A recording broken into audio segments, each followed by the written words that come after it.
हरे कृष्णा। राधे राधे। आप सभी का स्वागत है मेरे YouTube चैनल श्री राधा माधव रसामृत में। आज की वीडियो में हम होलाष्टक के महत्व को जानेंगे। तो आइए वीडियो शुरू करते हैं। विपाशेरावती तीरे शुत्रुद्याश्च त्रिपुष्करे विवाहादिशुभे नेष्टं होलिका प्राक् दिनाष्टकम्। होलिका दहन से पूर्व के 8 दिनों की अवधि को कहते हैं होलाष्टक। इस अवधि में समस्त शुभ एवं मांगलिक कार्यों का निषेध होता है।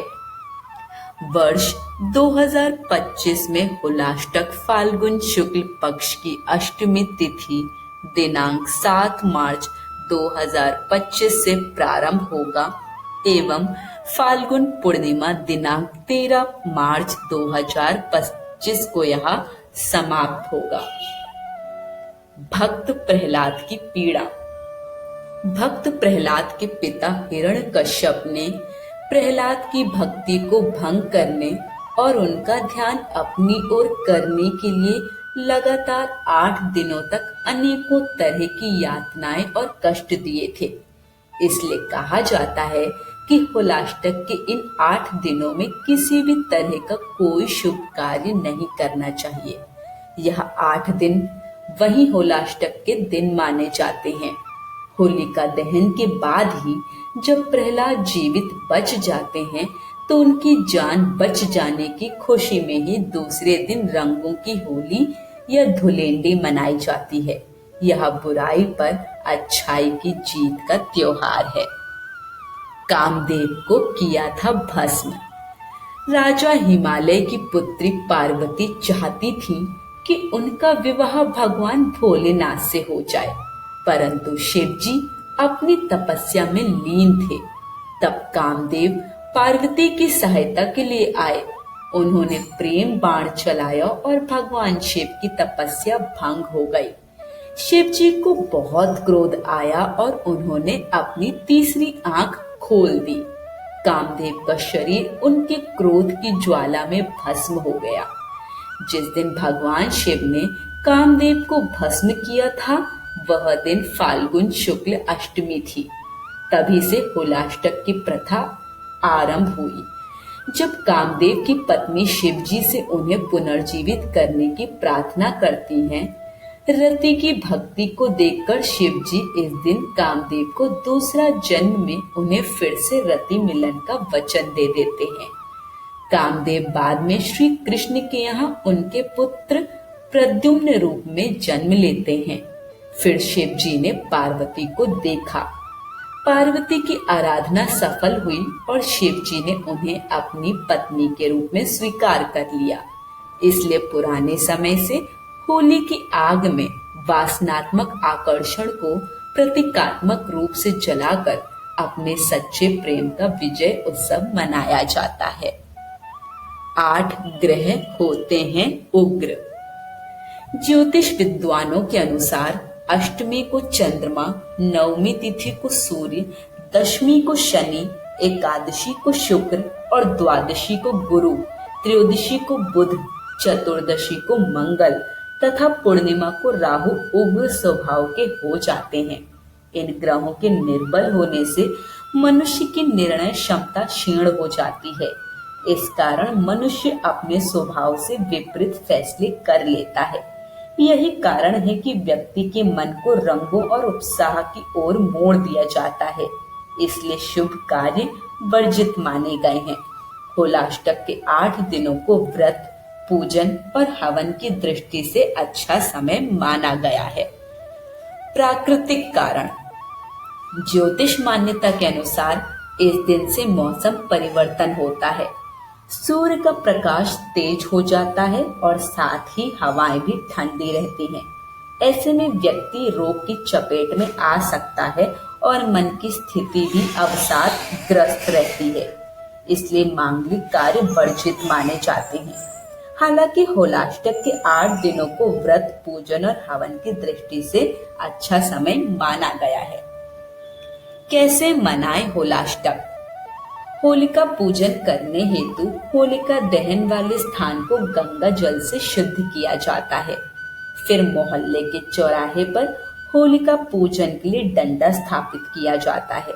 उसमें उपले, लकड़ी एवं घास डालकर ढेर लगाया जाता है। होलिका दहन के लिए पेड़ों से टूटकर गिरी हुई लकड़ियां उपयोग में ली जाती हैं तथा हर दिन इस ढेर में कुछ कुछ लकड़ियां डाली जाती हैं। होलाष्टक के दिन होलिका दहन के लिए 2 डंडे स्थापित किए जाते हैं, जिनमें एक को होलिका तथा दूसरे को प्रहलाद माना जाता है। पौराणिक शास्त्रीय मान्यताओं के अनुसार जिस क्षेत्र में होलिका दहन के लिए डंडा स्थापित हो जाता है, उस क्षेत्र में होलिका दहन तक कोई भी शुभ कार्य नहीं किया जाता। इन दिनों शुभ कार्य करने पर अपशकुन होता है। होलाष्टक की प्रथा का आरंभ। कुछ लोग इस बात को लेकर बहुत हो हल्ला मचाते हैं कि होलिका एक नारी थी और नारी के जलने की खुशी में हिंदू धर्म के लोग होली मनाते हैं।